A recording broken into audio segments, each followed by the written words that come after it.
Oi, oi, oi, eu sou o Thiago França e esse é o Sabe Som.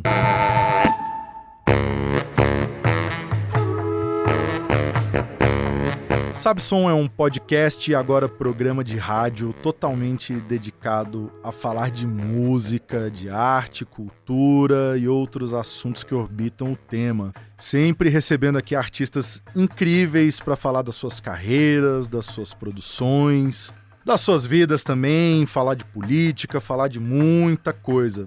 E hoje, episódio número 63, um papo franco, aberto, largado, com Badi Assad.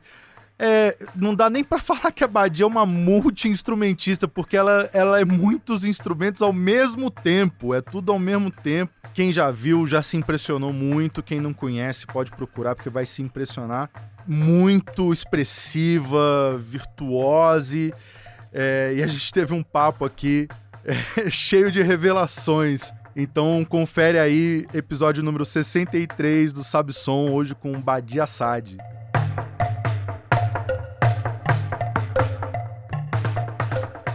Badi, queria começar agradecendo o seu convite, o meu convite pra você ter vindo. Fiquei até atrapalhado aqui. Você sabe que já tem uns aninhos que eu tô fazendo podcast. Eu acho que é a primeira vez, é a primeira vez que vem alguém que eu não conhecia pessoalmente, que eu nunca tinha trocado ideia. Então agora eu vou ter que sair da minha skin de músico e vou ter que virar entrevistador. Mais ou menos entrevistador, porque continua sendo papo, mas obrigado por você ter topado e tá aqui. Ah, isso é uma delícia. Hoje eu fui na academia, né? Mesmo saindo da gripinha, falei assim, vou lá que tô melhor. Aí no meio de uma academia, que pagando por mês avulso, né? Morando, sem morar em São Paulo. Aí veio uma pessoa, passou assim, cruzamos o olhar, daqui a pouco eu tô lá na minha, né? Escutando podcast, né? Aí veio, a pessoa voltou, mas ela tá tão emocionada, era um cara que ele tá indo para uma tribo indígena e ele me reconheceu ali no meio daquele lugar inóspito, né? E ele emocionado, o que foi tão bonito, né? Da vontade de, eu falei para ele assim, nossa, obrigada a ter parado, que ele sentiu, eu lá de cabelo preso, qualquer coisa na academia, e da energia, né? Então, ele passou, sentiu, ele viu que era eu, ele se emocionou, porque tem uma parte, né, a minha música é muito profunda, assim, né? Ela não é música para... Ela tem uma profundidade que certas pessoas se sintonizam com isso, né? Foi tão bonito, eu falei, boa sorte na sua experiência. Então, ainda estou sob esse efeito, né, do que a música pode fazer na vida das pessoas, né? A importância dela. Ó, te dei uma introdução aqui. Não, com certeza. Pronto, você já me pegou no contrapé, porque eu ia puxar um assunto que eu vou ter que deixar pra depois pra gente falar disso. Mas é curioso, assim, né? Bom, eu te conheço há muitos anos, conheço... Eu já vi algum show seu. Preciso puxar... Vai vir o download. Eu lembro que foi na época que eu tava morando em Belo Horizonte. Eu lembro de um show seu por lá. Eu vou lembrar dessa situação. E um show que você fez, que eu não sei se é a maioria dos shows que você faz sozinha no palco. Eu não sei se esse é o formato que você... Eu faço mais... Acho que sim, né? No Brasil, nem tanto. Internacionalmente, com certeza. Uhum. Viajo sozinha, assim, pelo mundo. Não, até porque, assim, a agenda de músico, cara, não tem nada pior do que ficar batendo a agenda. Encontra pra ensaiar, é meia hora tocando e 2h30 batendo a agenda. Pro próximo encontro, né? Isso é Mas achei legal você começar falando disso, porque isso é uma coisa que está muito presente na sua música, isso é uma coisa, assim, muito perceptível, assim, em poucos segundos, que tem uma densidade ali, tem uma coisa, né, tem muita doação, assim, no som. Eu sempre fui muito nerd no sentido de não ter preguiça de sentar e estudar. Não nunca encarei como assim, apesar de usar o verbo estudar, né, praticar, sim, mas é uma forma de lapidar, de evoluir, sim, evoluir-se, sim, né? Que isso, então, se quer meditar, você tem que começar não sei meditar, começa com 1 minuto, vai Sim. para 2, vai para 3, o negócio vai, né? Você tem que ter essa prática. Uhum. Então, quando você faz essa prática com essa intenção, não vira estudo chato, puta merda, tem que sentar ali e Sim, ficar estudando. Então, para chegar nessa polirritmia, foram muitas horas sentada e com Sim. desafio, eu comigo, não, eu quero fazer isso aqui. O que precisa? Ficar sentado aqui tentando? Vamos lá, entendendo, né, conscientizando e tal. Então, de fato, o fazer desse monte de coisa simultaneamente é um pouco da minha personalidade Uhum. e, de uma certa forma, foi também essa somatória que apontou um lugar no mundo, né? Onde eu encontrei um caminho que era meu. E isso a gente está falando lá de anos 90, quando eu comecei a viajar. Então o mundo queria, o que essa pessoa está fazendo aqui que é diferente, né? Sim. E eu embarquei nessa história, comecei a tocar para essas pessoas que queriam ver essa brasileira, violonista, cantora, fazendo algo diferente. Mas nunca foi a intenção original, assim, vou fazer algo diferente. Foi uma coisa que partiu da minha curiosidade incessante Sim. pelo novo, pelo... Eu fico entediada muito fácil, assim, com coisas que não atiçam a minha criatividade, sabe? Cara, eu fico até assim, eu não sei se eu posso chamar de arranjo, porque assim, falar que é o arranjo da música, eu acho que é subdimensionar demais o que tá acontecendo ali. Mas eu lembro de você apresentando, tenho quase certeza, acho que é o Assum Preto, né? Tem 3 coisas acontecendo ali que pra você chegar no grau de cada uma das 3 coisas, já seria uma carreira de sucesso se você só tocasse aquele violão, se você só tivesse todo o recurso rítmico de trabalhar a coisa da onomatopeia. Do canto, E do pássaro. se você tivesse ainda só a coisa da técnica estendida do canto também. São 3 pessoas, cada uma com uma carreira de sucesso. Pra conseguir chegar naquele negócio ali. Até falar assim pra pessoa que nunca ouviu, falou assim, ouve lá. Eu acho que não tem nem que ouvir, eu tenho que procurar no YouTube. Porque assim... tem que ver. Porque dá pra você pensar que falou assim, beleza, foi lá, gravou o violão, depois gravou o negócio, depois gravou... Mas é tudo aquilo ali ao mesmo tempo, concomitante, assim. Então eu imagino que pra você deve ser um grau de concentração. Sim. Né? Quase que acessar uma realidade paralela ali, uma coisa... na verdade, é uma realidade interna, né? Sim. Que é essa paralela, o virtual da gente. Assim, tem uma parte técnica, né, que a gente pode conversar, que para eu liberar, não dá assim ao mesmo tempo para concentrar 100% do tempo o que eu estou fazendo simultaneamente. Então, assim, o violão tá vindo aqui, aí tem aquela, eu não tô pensando nele, porque eu automatizei. Então, alguma coisa tem que estar automatizada. Sim. Então, tem esse jogo das duas, para quando eu tô cantando e tocando. Então, tem horário o momento em que o violão tá automatizado, eu tô focando no que eu tô cantando. Aí, se o violão precisa daquela passagem de marcha...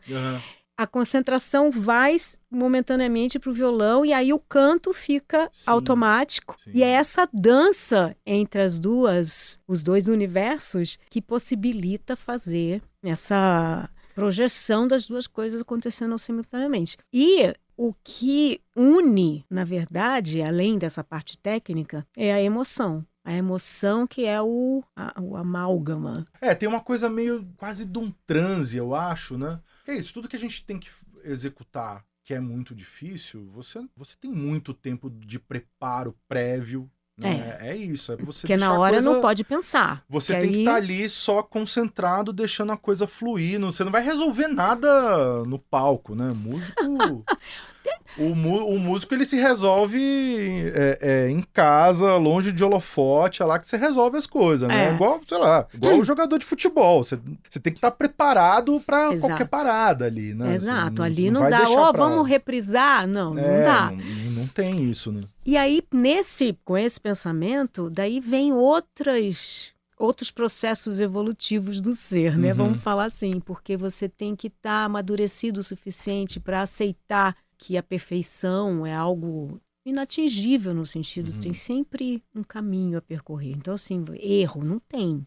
Tem, sei lá, meu dedo foi no lugar errado, mas foi o que aconteceu naquela realidade ali. Então, aceitar que isso pode acontecer, isso já dá uma relaxada. Mas até isso. Mas até isso é uma conquista. Mas o preparo, ele é justamente para você saber lidar com o erro também, lidar com o imprevisível. Exato. Sem deixar a coisa toda desmoronar. Isso vem um pouco desse seu início, do contato com a música clássica, porque é um ambiente, assim, é um métier de muito estudo, de muita dedicação. Eu acho... Nesse sentido, assim, a dedicação formal, o estudo formal, né? Sim, porque a minha trajetória foi começando, na época de jovem, estudando violão, faculdade, concurso. Teve um momento na minha vida que eu estudava 10 horas por dia com o violão no colo, estudando um repertório X para uma competição tal, né? Então isso te dá isso possibilitou a se acostumar a ser dessa forma, né? O sentar e estudar, que a gente começou ali a falar no começo. O estudo da música clássica, ele pode ser algo muito rígido. Por isso até que eu não não segui a minha carreira fazendo música erudita, porque eu queria mais essa possibilidade do erro. Na música erudita tem uma coisa mais rígida nesse sentido. Não, com certeza, com certeza. Tem uma coisa, porque a disciplina é uma coisa que a gente desenvolve, né? Essa relação... Disciplina, não tá vindo a palavra, é isso. Que é isso, né? É muito sobre você se disciplinar e você, né, tá acostumado a... Aquela coisa assim do sentar a bunda na cadeira e agora vamos resolver isso aqui. Né? Até sair, até ficar bom. Pro bem e pro mal, né? Porque também é um ambiente competitivo. Então, não só no sentido porque tem as competições, mas assim, aquela coisa de todo mundo vai estudar a mesma coisa, todo mundo vai tocar a mesma coisa, né? Tem uma coisa de comparação. Eu passei rapidamente pela... Você toca o quê? Eu sou saxofonista. Se eu tivesse que responder essa pergunta pra você... Eu sou saxofonista. Eu toco umas outras coisas também. Mas é isso, eu passei pela UFMG, mas eu sou péssimo com a coisa de academia. Sim. Sou terrível. Eu sou péssimo com isso. Mas aí depende das personalidades também, né? Sim, total. Então, a minha personalidade acabou me levando pro caminho que eu construí na minha trajetória. Mas aí tem o que não é música, né? Eu amo o corpo. Então, sempre fiz aula de dança. Por quê? Porque só para uma forma de me exercitar? Não, porque eu entendo que o próprio movimento em si me traz, além da satisfação própria, um corpo que sabe se movimentar em cena. Porque da onde eu vim, são violonistas sentados numa cadeira e com violão numa posição estática. Eu tive a sorte de ter meus irmãos, Sérgio e Odair Assad, que eles são verdadeiros bailarinos sentados numa cadeira com violão em cima de uma das pernas. Que eles se movimentam e tal. Então eu tinha essa imagem. Agora... Eu saí da cadeira, eu não sou... meu corpo, ele se expressa, ele não... Né, se me prender numa cadeira, eu preciso do movimento para estar viva. Então é um corpo que está presente em cena. E para isso tem as aulas. Eu fiz aulas de dança clássica, fiz aula de afro, dança do ventre, tudo para entender esse corpo que se movimenta. Daí tem as aulas de canto. Então, fiz aula de canto erudito para entender uma forma erudita de pensar, mas aí a impostação da voz não é para mim. Fui fazer aula de canto popular e fui entendendo que não, eu gosto da exploração da voz. Aí eu fui... Não tem professores de música étnica.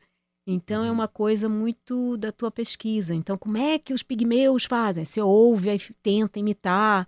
E aí, no processo, você vai descobrindo outras possibilidades da voz. Assim como o cara que faz 1000 vozes do stand-up, imita várias pessoas. Tem alguém que ensina? Não, ele tem um potencial ali, ele vai descobrindo por si só. E tem toda no meu caso, esse entendimento de que a música é medicina para a alma, para o espírito. Então, tem esse lado mais da evolução do autoconhecimento, né?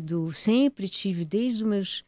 Com 15 anos, eu comecei a ler Sugar Blues, aí virei vegetariana, porque eu entendia que o pensamento tinha que estar livre da matéria. Eu já comecei uma jovem diferente. Aí, com 20, eu fui macrobiota e já comecei a ler os livros que falavam, né? Castanheda. essa linha mais esotérica, assim, mas com crenças diversas. Fui ler sobre a religião africana. Uma parte da minha vida eu frequentei centros de Umbanda e Candomblé, entendendo aonde que eu tô nisso, né?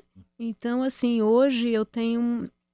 As questões, elas se modificam e tal, mas sempre um corpo que tem fé, né? Fé em quê? Na natureza, fé, não tem um nome, né? Mas eu acho que é esse mergulho no eu que traz o transe da apresentação e tal, porque de fato eu conquistei um lugar para mim que quando eu subo ali num palco, existe algo muito mágico. Sim. Mágico, uma magia, que são duas coisas que não são a mesma, mas caminham paralelamente, né?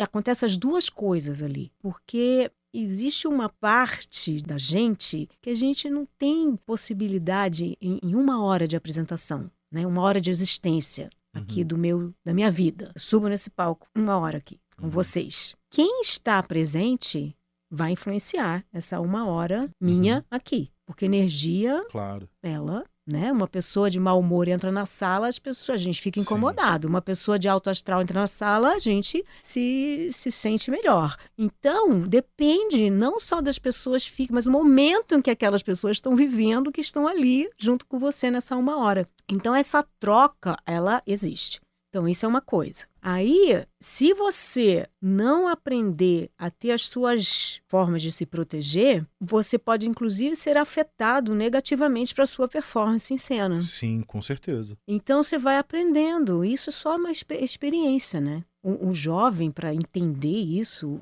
tem que ter experiência de subir nesse palco para saber do que eu estou falando. Porque a gente pode imaginar, mas estando ali, você vai sabendo. Aí você vai coletando informações. Eu lembro quando eu conheci pessoalmente a dupla Lula e Lucina, nos idos anos 90, elas falaram, eu perguntei uma coisa assim, e o repertório? A gente tem um repertório de 40, 50 músicas que está na ponta dos dedos e a gente só escolhe o repertório na hora que entra no palco, que a gente sente o que aquelas pessoas... Sim. Estão abertas ou estão precisando absorver. Desde sempre, eu tenho também um número, eu sempre carrego o programa, eu vou apresentar isso aqui. O que eu quero? O que eu quero a princípio? Mas quando eu tô ali, eu falo assim, nossa, aquela música agora não vai rolar. Aí eu pulo, tiro, ponho outra.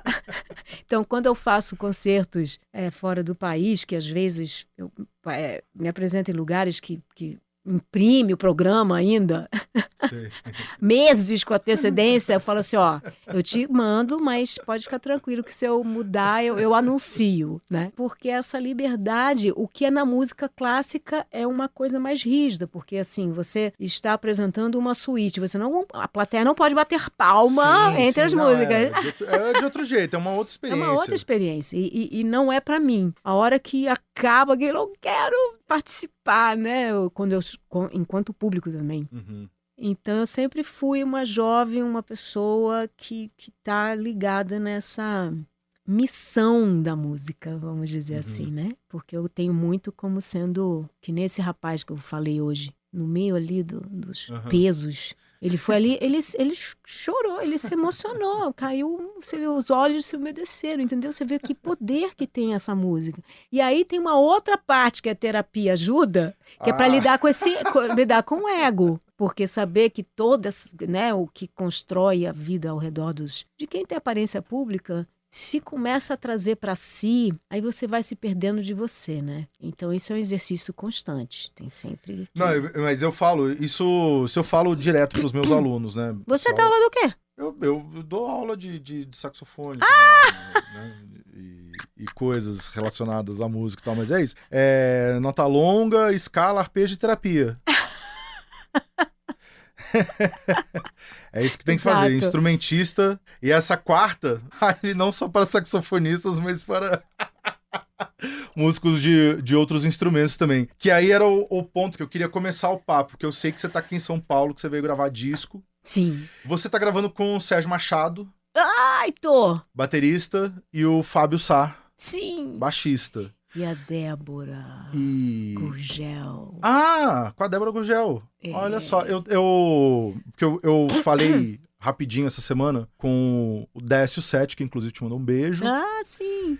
E aí ele falou que você tava gravando disco com os meninos e tal. E aí, assim, fechando então essa banda, eu imagino, especialmente porque assim, eu toquei com o Serginho muitos anos. O Serginho foi o baterista da minha banda do Metá Metá durante muito tempo. Gente, você é do Metá Metá.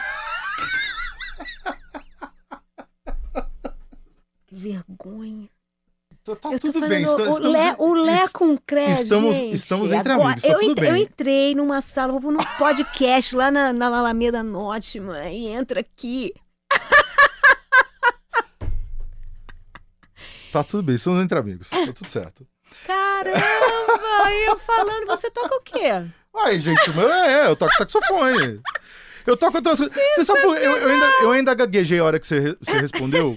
Você perguntou o que você toca.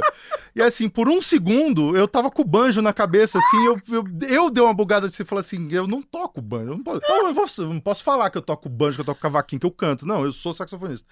Ai, gente. Acontece. Mas enfim, voltando ao que interessa... Isso interessa também. Porque eu achei muito legal ficar sabendo que você tá gravando com esse pessoal, porque são músicos muito criativos, que você não passa ileso tocando com eles. Não é o tipo de músico que você vai chegar lá, você vai jogar uma cifra, você vai escrever um negócio, e eles vão executar aquilo ali sem imprimir muito a característica deles, né, no som. Então eu achei bastante curioso, fiquei curioso de escutar. De ouvir. Então, começa um pouquinho de antes, porque eu chamei o primeiro integrante desse processo foi o Marcos Preto. Uhum. Aí o Marcos Preto, produtor. Produtor. Só pra quem tá ouvindo a gente se situar. Aí o Marcos Preto sugeriu o Thó Brandileone para ser o coprodutor e ser no estúdio dele e tal. Uhum. E a sugestão desses nomes começaram a chegar. E aí eu falei, nossa, eu nunca tinha pensado a princípio, porque eu nunca trabalhei com eles, né? E não, são pessoas que você vai amar no estúdio, além de serem bons profissionais da música. Então, olha, eu chamei vocês justamente porque eu quero, vocês estão entendendo, o repertório é esse, quem que vai colaborar para esse repertório? Que são músicas inéditas, compostas em parceria comigo, e também inéditas que foram entregues para eu gravar esse disco, que é em comemoração dos 35 anos de carreira. E a gente está falando... a temática são compositores que nasceram na mesma década que eu, 1960. Esse foi o recorte. E aí surgiram esses nomes. Chegamos no estúdio o primeiro dia. Porque as músicas eu gravei voz e violão. 4 arranjos do violão o Suami fez para mim, e as outras eu mesmo que fiz. Aí pusemos a primeira música. Eu fui sacando os caras. Mas a ideia era a construção desse projeto juntos. Por isso que esses nomes chegaram. E é uma coisa, e é um processo... E a Débora, nossa... É um processo tão bonito de você pegar essa semente que está ali e criando junto. Porque aí como não tem... É um grupo de pessoas sem esse ego exacerbado... E que possibilita falar, não, vamos por aqui, isso que você fez é legal, não, mas isso aqui é mais legal que aquilo, vamos naqui. E todo mundo aberto para a ideia do outro e perguntando aonde que eu posso ir agora. E o Tom, super regente desse processo criativo. E a música foi para lugares impressionantes e muito diferentes do que os compositores sequer imaginem. Eu preciso fazer um parêntese e um colchete aqui no... essa é a ordem da matemática? Eu não lembro direito, mas... Primeiro que eu trabalhei com a Débora há muito tempo atrás. Caramba, acho que uns 16, 17 anos atrás. Eu admiro muito, assim, eu consigo... Algumas coisas eu me viro muito bem, assim. Algumas outras coisas eu tenho muita dificuldade na música, assim. Especialmente essas coisas, assim, mais técnicas. Eu sou ruim de leitura... Eu sou bom disso, assim, tipo, dá um espacinho aí, eu me viro, eu invento alguma coisa aqui. Eu dou meu jeito. E foi uma experiência muito bacana ter trabalhado com a Débora, assim, dela chegar com grade, com as partituras todas, e eu ali de produtor tendo que me virar ali. Foi muito massa. Então, fecha parênteses aspas e tudo. E colchete aí. trabalhei muito com os dois já, com o Serginho Nossa, e com, eles são com o assim, Fabinho. o Lockett, os dois tocando. É. Teve uma coisa muito bonitinha. No primeiro dia, aí teve a hora do café ali, aí o meu marido, o Kevin, americano, tá aprendendo a falar português, estava batendo um papo, assim, com o Serginho, os dois ali em inglês, e eu aqui com o Fabinho. Aí, de repente, ao mesmo tempo, o Fábio e o Serginho fizeram assim, reagindo a assuntos diferentes, mas foi igual. Aí o Fabinho falou assim, porra, bateria e percussão tão junto.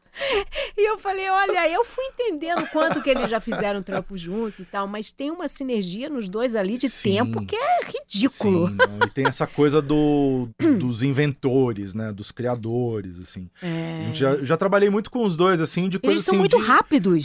Então, e assim, de entrar no estúdio e ninguém fala nada. Não fala nada.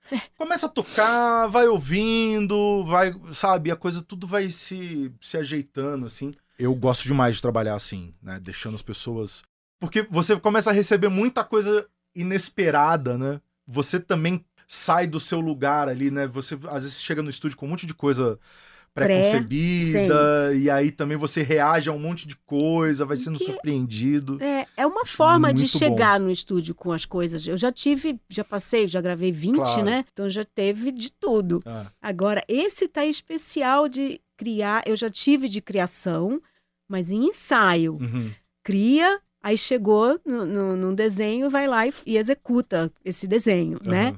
Mas aqui a gente, assim, fez próxima, vamos ouvir qual que é a seguinte. E de criando na hora. E você falou do trabalho dos dois, eles individualmente trabalharam com a Débora. Débora foi professora do Thor, mas ela tem uma abertura de caminhos também muito incrível. Muito, só deixa a Deinha, solta a Deinha.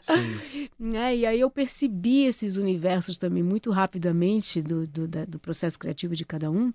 Muito lindo, tá? Uma sinergia deliciosa, muito bom. Não, eu tô curioso pra ouvir. Eu também. Nossa, sensacional, sensacional. Mudando completamente o rumo Pato pra ganso. do assunto, como que tá São João da Boa Vista hoje? Mudou. Nossa, sempre a história, né? A cabeça da gente, memória é uma coisa, né? O HD ele vai ficando cheio, as sinapses vão acontecendo, né? Tem quantos anos o festival? A SAD?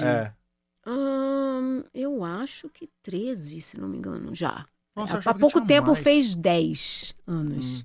Nossa, eu achava que tinha mais, sabia? Em São João da Boa Vista tem a Semana Guilmar Novaes, que tem 40 e blau. Tá.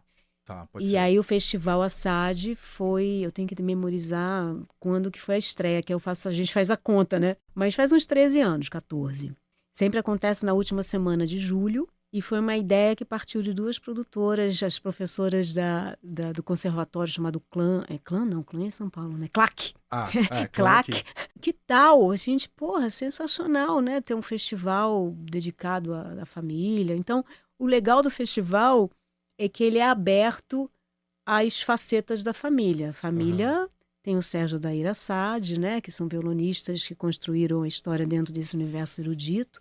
Apesar de terem sido eles os que introduziram para esse universo um repertório de trazer Radamés Inátali para duo de violão, ter um Astor Piazzolla compondo para eles quando viu eles tocarem, né? Daí tem eu, né? Aí depois de mim tem a Clarice Assad, que é filha do Sérgio, que é uma coisa ridícula também. Já compôs para as melhores orquestras dos Estados Unidos. Olha só. Ela foi contratada agora para fazer a trilha em comemoração dos 30 anos do Balé ao Corpo, que é a primeira mulher na história do Balé ao Corpo que foi convidada para tal. Aí tem a Carolina, que é filha do Dair, que tem uma voz maravilhosa, mas essa adora permacultura e canta com a família. O Show da Família ainda existe. Mas quando a gente lançou o Show da Família, foi daí que surgiu a ideia do festival, éramos 8 no palco. Nós, 5, mais o filho do Sérgio Rodrigo, que se formou em cinema. E hoje ele inventou um avatar que chama Nadri Brown, que lança música. Mas ele trabalha na área do cinema. E os nossos pais. Meu pai completou 80 anos nos Estados Unidos, pegou avião pela primeira vez na vida, aos 80 anos, aos 79, né? Completou 80 durante essa turnê. A minha mãe foi chamada pelo LA Times de a Billie Holiday brasileira. Foi um evento pra gente, as pessoas... Quem foi que teve a oportunidade de ver esse show da família? A hora que entrava minha mãe com meu pai, sentavam, sempre foram amadores, né? O primeiro cachê da vida foi nesse show da família. Aí você via os casaizinhos na plateia, sabe? Você chegando assim. É muito lindo. Daí o meu pai faleceu há quase 10 anos, por aí também. Isso péssima ideia em idade, gente. Porque também depois que vai, é para aqui para sempre. Então eu não sou muito ligada a quantos anos e tudo. E a minha mãe virou anjinho ano passado. Mas o festival existiu. Então tem sempre o choro, porque meu pai é do choro, foi através dele que bandolim. a gente... Bandolim. Foi por conta dele que a gente começou tocando chorinho com ele. Meus irmãos primeiro, 10 anos depois eu. A dona Ica Seresteira, por isso que eu conheço a dona Iná muito bem. E aí me perdi, que é tanto amor nessa família, meu Deus do céu. Tem aí a Seresta e tem a música World Music, que seria a Badi, por causa disso já foi para o festival Barbatuques. O último show, um dos últimos, se não o último, do Acti, foi no Festival Assad, que é esse grupo de percussão com lágrimas nos olhos, a gente sabe que não existe mais. E a música instrumental brasileira, então todo mundo, gente, metá pode ir lá, por minha veia, minha vertente, representatividade. É só chamar. A cidade tem um lance cultural na cidade, né?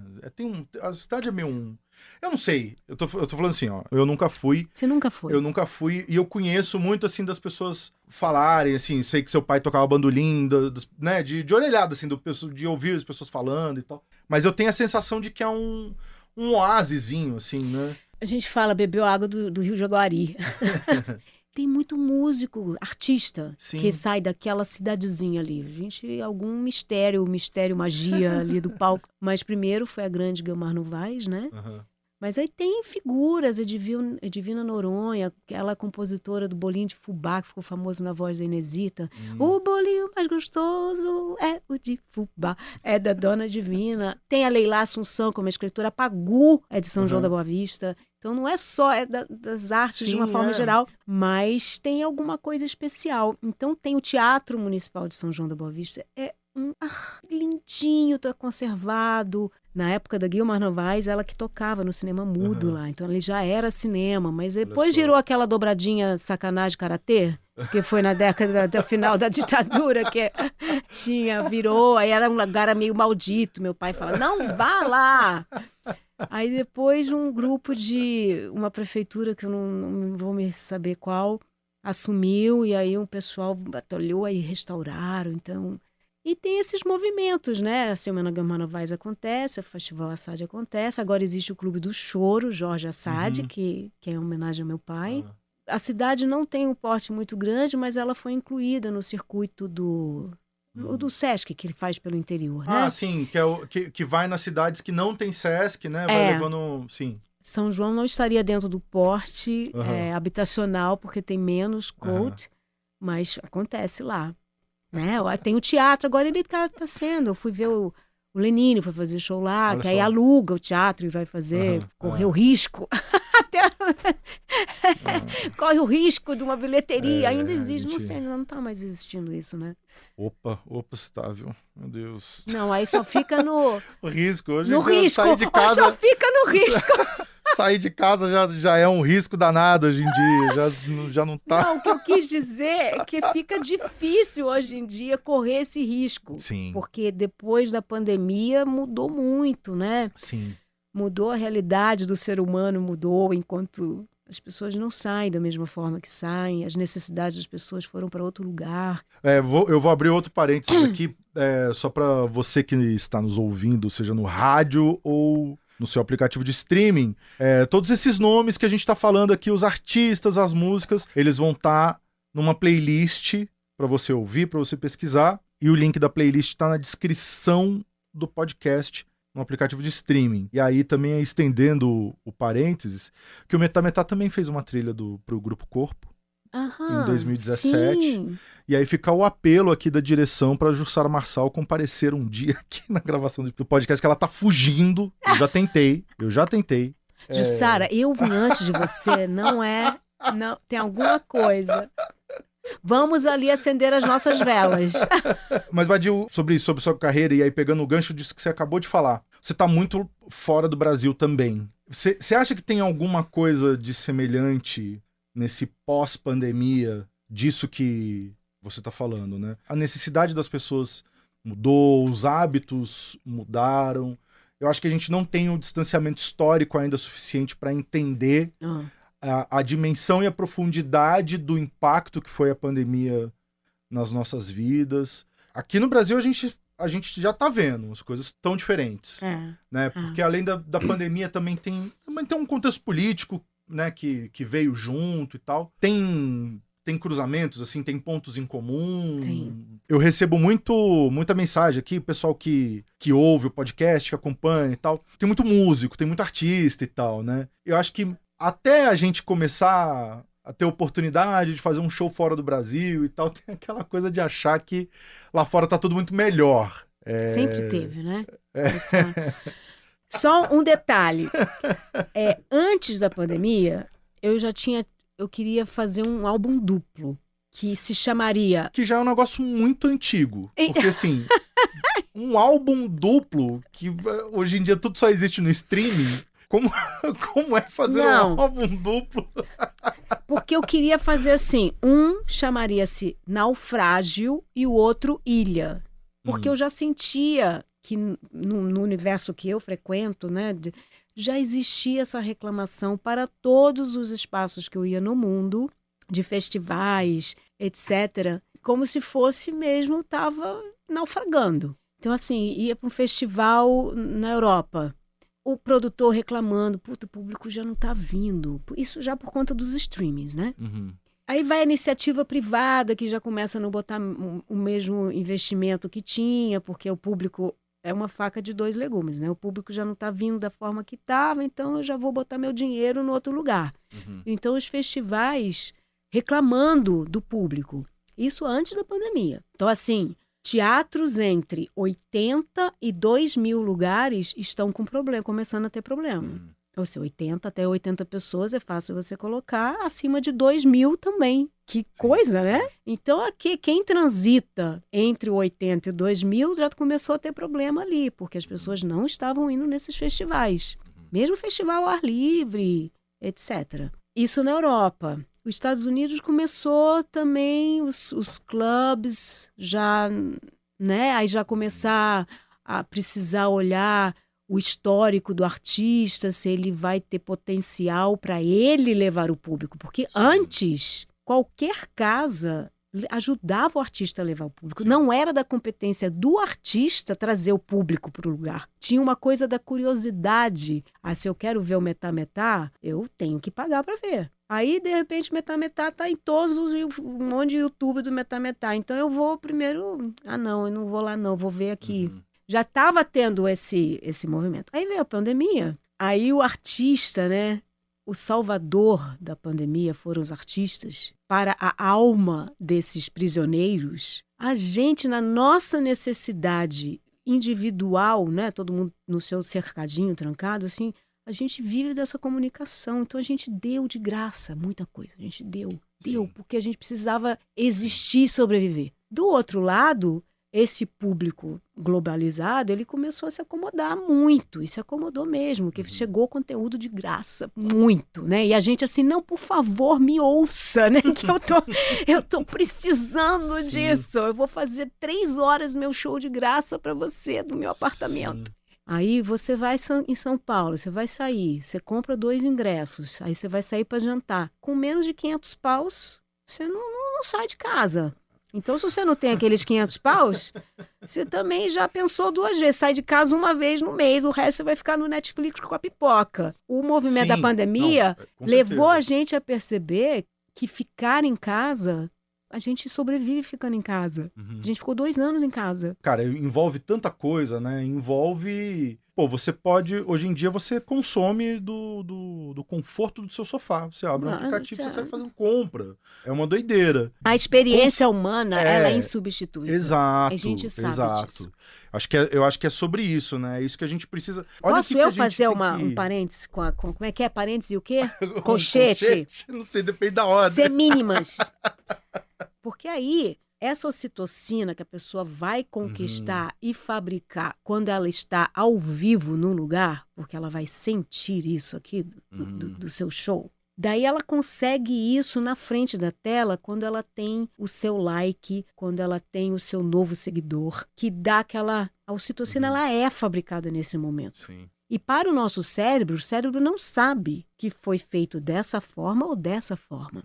Até que isso começa a fugir do controle, né? Outro dia a gente foi jantar no lugar, teve duas amigas, sentaram durante 2 horas que a gente ficou naquele lugar, não teve 1 segundo que essas 2 meninas não estavam tirando foto uma da outra e mostrando, e ali era esse o assunto. Então está vivendo um caos, a gente está vivendo esse caos que é justamente a troca dessa experiência ao vivo por essa da telinha, que aí, como ela, o controle é um outro que a gente não conhece, né? Mas ele é viciante, a pessoa né? no ao vivo, porra, quando a pessoa faz, você sente que ela não gostou de uma coisa que você falou, apesar dela estar sorrindo, você sente. Na telinha você não vai sentir isso, né? Quando você vê uma pessoa tá falando ali e tá disfarçando, ali é possível esse disfarce, né? Que ela só posta o que ela quer postar. Então, criou essa outra realidade que não é a realidade, é uma outra. E assim, você, enquanto artista,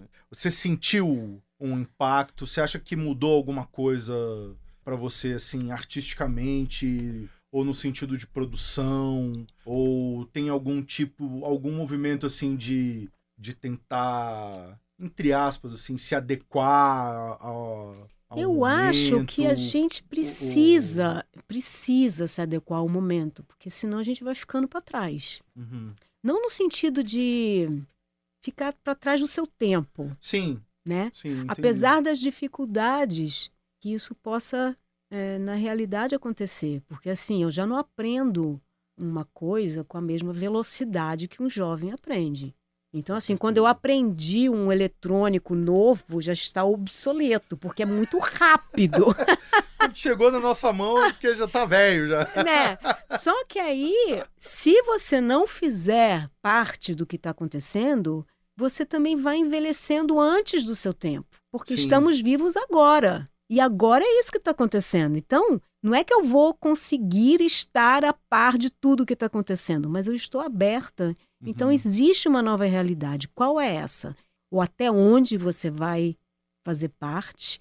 É uma pergunta muito subjetiva. Agora, respondendo por mim, né, que foi o que você perguntou, é um questionamento diário, porque a gente também vai entendendo o nosso papel. Agora, de novo, o rapaz que me parou na academia, quando ele veio, eu falei assim, obrigada.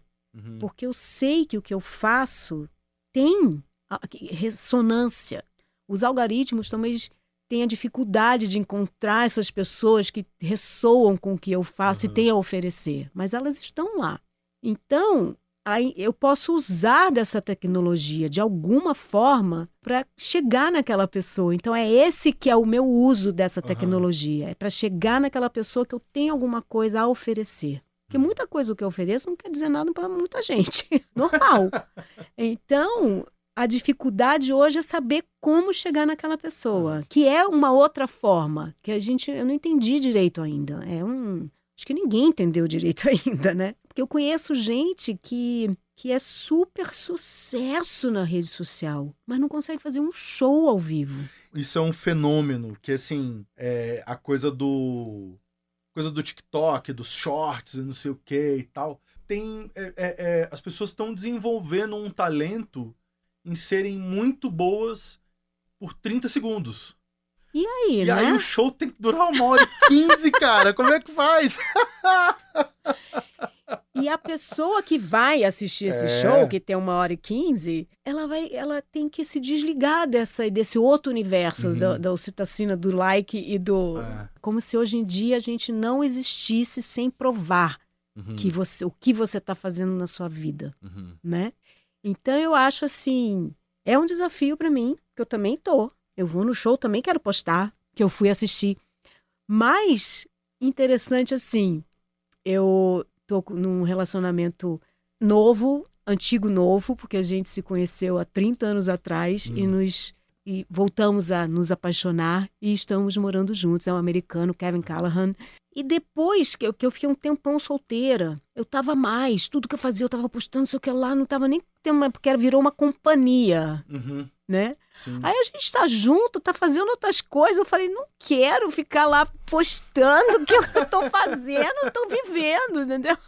Me dá uma coisa assim, que saco! Cara, é muito cruel, né, essa coisa, essa lógica dos algoritmos e tal. A gente tava conversando sobre isso outro dia, porque a rede social, ela é muito cruel com você a hora que você não quer. Se você quer ter um respiro, ela se vinga de você depois, a hora que você precisa. Mas olha que loucura. Uma loucura, e aí, cara. todo mundo trabalhando para essa máquina de graça.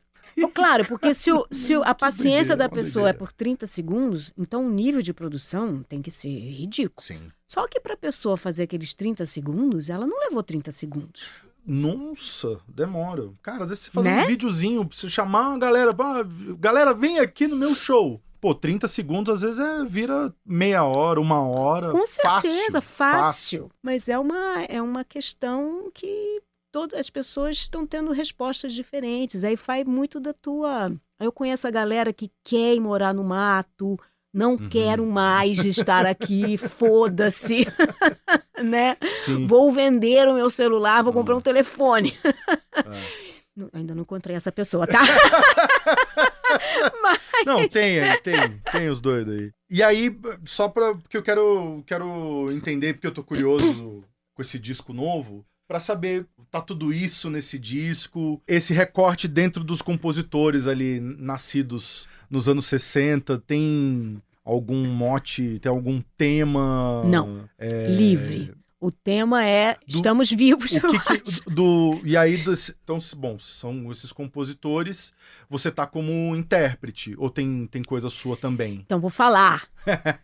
Tem inéditas do Zé Cabaleiro, do Chico César, do Nando Reis, parceria com o Zé Renato. Tem...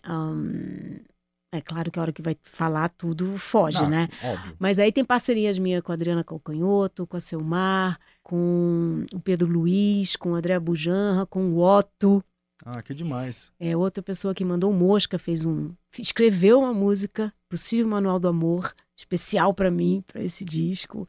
O Zé Renato com o Nando Reis.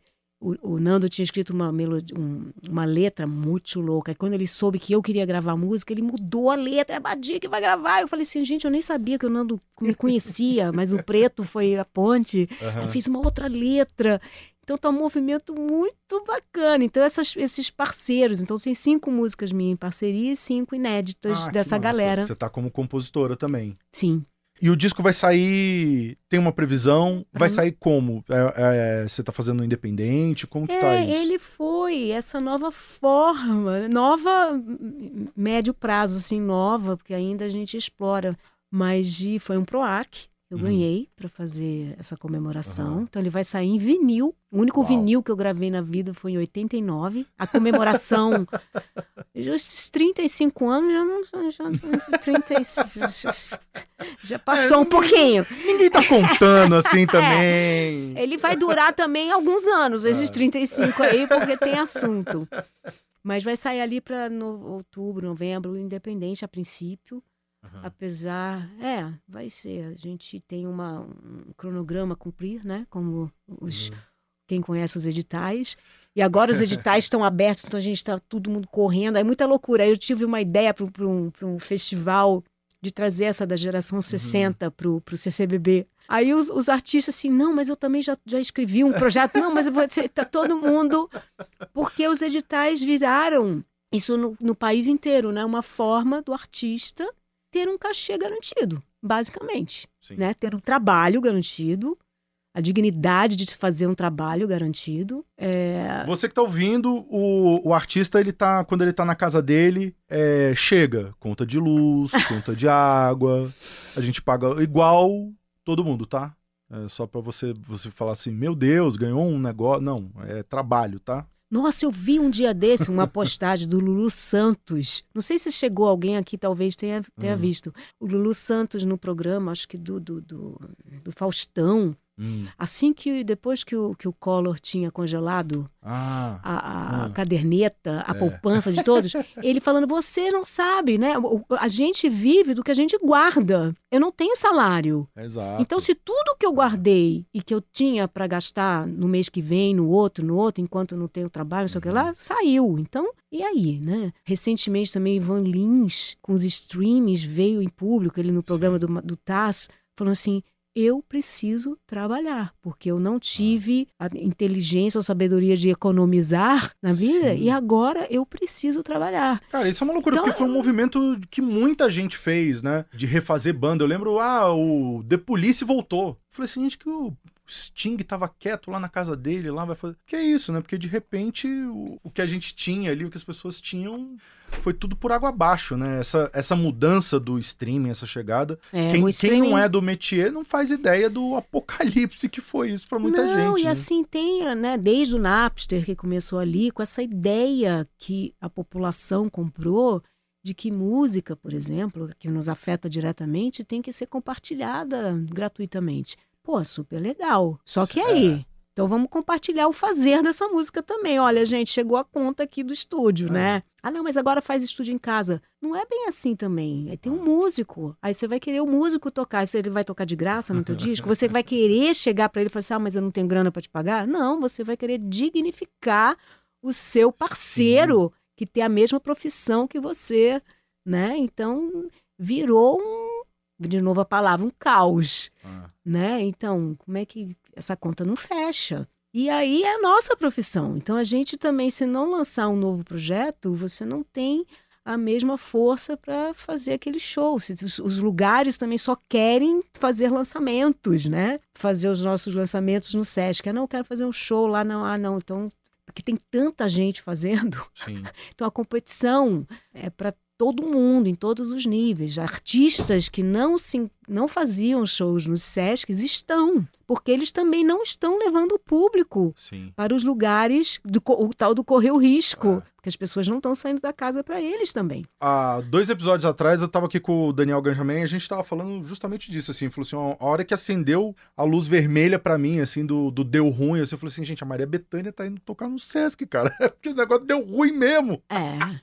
Não é? O negócio tá ruim. Mas é isso, ao mesmo tempo, enfim, a gente sabe, né, é um movimento mundial, um conservadorismo e por algum motivo, a gente até sabe, né, mas essas pessoas muito conservadoras, elas veem muito problema no que a gente faz, né? Com certeza.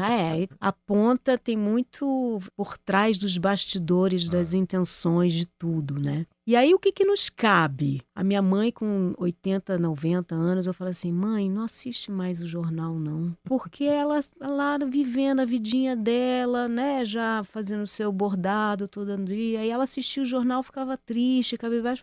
Vai adiantar do quê, mamãe? Não é da personalidade da senhora e querer mudar o mundo, que nunca foi. Ela foi uma dona de casa que cuidou da família com o maior amor do mundo. Foi essa missão da vida dela que ela assumiu conscientemente. É isso que eu vou fazer. Então, tem uma coisa, assim, as notícias, né?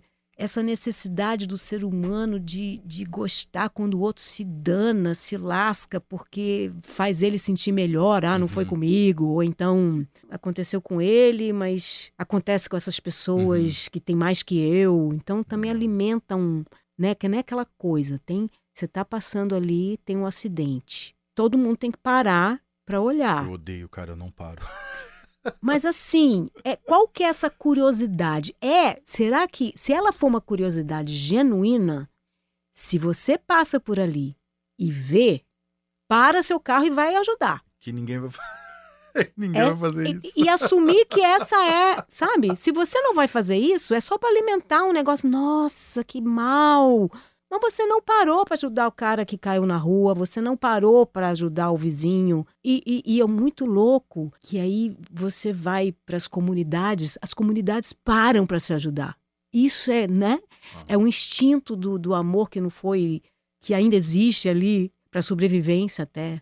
Ou juntando uma outra escala, né? A gente viaja pra caramba, vai lá viajar, e você fica num puto hotel, os caras cobram teu fio dental que você quiser comprar ali. O café que serve na recepção. Aí você vai pros hotéis mais simples, eles te dão um café da manhã. Então, assim, quem tem mais quer ter mais de que se dane. Quem tem menos, compartilha. É uma coisa do ser humano. Então, eu acho que também tem esse grande desafio enquanto coletivo de entender aonde que você está ali. Você quer acumular e você quer ser participativo? Qual que é a sua função? Assim, para mim, a minha missão, eu acho que é isso. Poder trazer essa profundidade e tocar essa outra alma, por o segundo que seja. Isso já valeu a pena. Voltando o rapaz da academia. Não é? E aí eu sei que não sou eu, a gente é avatar, né, para alguma outra energia. E graças a Deus que eu tenho aos deuses e deusas, que eu tenho essa possibilidade de sentir isso tudo e trocar com esse outro ser vivo, né? E eu acho que esse é a minha missão aqui. Então sempre fica assim, quero fama para quê, né? Então sempre vem também, porque eu também, queria ser mais conhecida. Né? 35 anos de história, a maioria não me conhece, né? Que nem meu amigo fala assim, o anonimato me subiu a cabeça. Muito, mas é uma música que tem capacidade de atingir mais pessoas. Mas por quê? Então, esses questionamentos ainda é no cotidiano, perguntar por quê? Ainda é um desejo. Então, assumir que é um desejo, não ficar com vergonha dele, ou ficar com... Não, ter orgulho não é bem, né? Mas assim, eu sei as coisas que eu fiz, tenho orgulho das coisas que eu fiz, da minha trajetória. Fiz coisa pra caramba nesses 35 anos de estrada, muita coisa bonita demais. E tudo certo, fiz é o que eu tinha que fazer. E quero mais. Sempre quero mais, assim, no sentido de... Porque tô viva, entendeu? Sensacional. Já tem nome o disco novo? Não tem. Depois a gente vai procurar saber. A princípio, a gente achou um título ontem, que poderia ser Parte de Tudo Isso, que é o título da minha música com a Selmar. Parte de tudo isso. Tá caminhando pro final? Sim. É esse? Senti. Tá vendo? Tem coisas que não são só ditas, são sentidas. Não, mas é o timingzinho, né? É igual quando a gente tá no show, que a gente tá falando assim, agora é... Então é a hora que a gente faz as propagandas, né? Sigam-me nas redes sociais, porque os algoritmos gostam para chegar em outras pessoas, Badia Assad. Mas dizer que eu tenho um lançamento antes do disco, que é do Encasquetei, porque depois que a Dona Ica se foi, em cima do guarda-roupa da Dona Ica tem caixas e caixas de arquivo, acervo da família. Olha só. Que é uma coisa. Aí resolvi fazer o Museu Virtual da Família. E o lançamento vai ser em julho. E terão várias exposições no decorrer de 3 anos, é o meu projeto. A primeira exposição vai ser em homenagem aos patriarcas, seu Jorge e Dona Ica. Que eu babo um ovo para esses dois, porque, nossa, os caras transformaram a vida deles para que a gente fosse músico. Uma utopia musical. Sensacional. Badi, valeu demais esse papo. Obrigado mesmo você ter podcast ter temporada 2. Agora é podcast, agora é programa de rádio. Vou ficar de olho nesse disco novo. Por favor, né? E aí, imagino que vai ter turnê, vai ter coisas... A gente é o que a gente quer. Músico, a coisa que a gente mais... deixa de fazer aí no show dos outros, porque a gente tá sempre trabalhando, mas quem sabe o universo conjumina e eu consigo ver esse show. Obrigado demais, valeu. Foi um prazer. Brigadíssimo. É isso aí, finalizando o episódio número 63, que contou com a participação especialíssima de Badia Assad. Lembrando que cada episódio, cada programa desse é gerado uma playlist com os artistas, com as músicas que foram citados no papo, que ficam aí para você aumentar a sua pesquisa musical, para você lavar uma louça, fazer uma faxina ou simplesmente fechar o olhinho e curtir. Sabe Som tem roteiro, trilha e apresentação minha, Thiago França. A direção é da Camila Salmásio, a produção da Letícia Holanda, captação de imagem da Marina Ortega e a técnica de áudio e sonorização da Lua Gattinoni. A identidade visual é do Rafael Canoba. E no Brasil de Fato, a coordenação das redes sociais fica com a Rafaela Cury, a coordenação de rádio e TV da Muniz Ravena e a direção executiva é da Nina Fidelis. Lembrando que você pode escutar o Sabe Som no seu player de streaming preferido, você pode ir no YouTube, no brasildefato.com.br ou ao vivo na Rádio Brasil de Fato no 98,9 toda sexta-feira às 10 horas da manhã. É isso aí, valeu e bons sons!